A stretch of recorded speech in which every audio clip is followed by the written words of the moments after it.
Germany has delivered a fractured mandate in Sunday's elections, giving no party a clear majority. However, there is a shift in power as Conservative Democratic Union emerges on top, while the far-right AfD makes historical gains.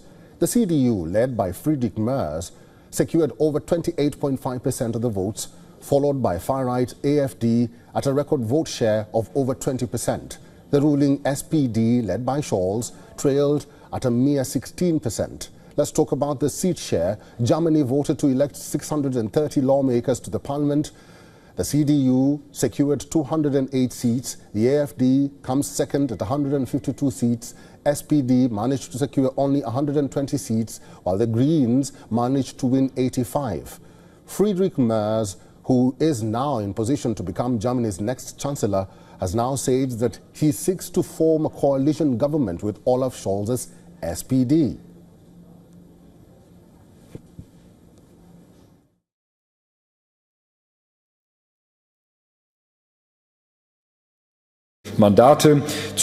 Together with the mandates of the Social Democrats, which account for 120 members of parliament, we are naturally capable of forming a government with 328 seats out of 630, a black-red coalition, and that is exactly what we want. CDU's announcement comes as a relief for many, as thousands of Germans were worried about a potential partnership with the AfD. Protests against rise of the far-right rocked the country for weeks before elections. Despite massive demonstrations, the AfD has made substantial strides, emerging as the second most popular party in this election. This is the first time since World War II that a far-right party has taken second place in a national election. Following the mandate, AfD co-chair Alice Weidel called on parties to drop the firewall adopted to keep AfD out of government formation.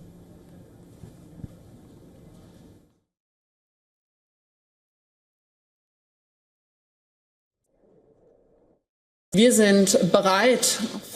are ready to take responsibility because the German voter has voted for political change. We have a strong majority for AfD and CDU. Voters want a center-right government, and it is ultimately up to the CDU-CSU whether they want to implement this. At the moment, it doesn't look like they will. Friedrich Merz has decided to stick to his stance of blocking the AfD. We consider this blockade to be undemocratic. Derzeit sieht es nicht danach aus. Friedrich Merz hat sich festgelegt. The AfD will be the biggest opposition party in parliament and is expected to play a critical role in policy reforms, especially with respect to immigration, asylum, and Germany's frailing economy.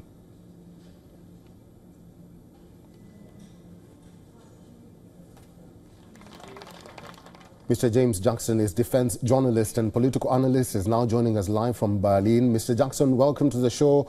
The far right and the left were the top gainers in this election. First of all, your quick thoughts of the possible next Chancellor of Germany, Friedrich Merz, and why AfD's result is really significant in this election. Friedrich Merz is quite a known figure in German politics because he's really been around since the 80s. Or late 90s, rather, early 90s. And so the issue is he's a hardline conservative, and his party was more successful as a more moderate, liberal conservative party under Angela Merkel, who was a long-time rival of him. But Merz has taken over the party and put it firmly under his control, and has taken the CDU to the chancellery. So he's going to be in government and the chancellor. But it has to be noted, this is the second worst CDU result ever.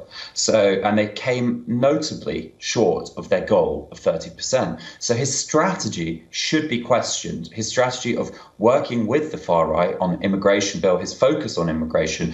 A lot of observers and analysts say this actually helped the far right and damaged him. So whether Merz comes to the same conclusion and learns from his lesson, we'll have to wait and see in coalition negotiations with the Social Democrats.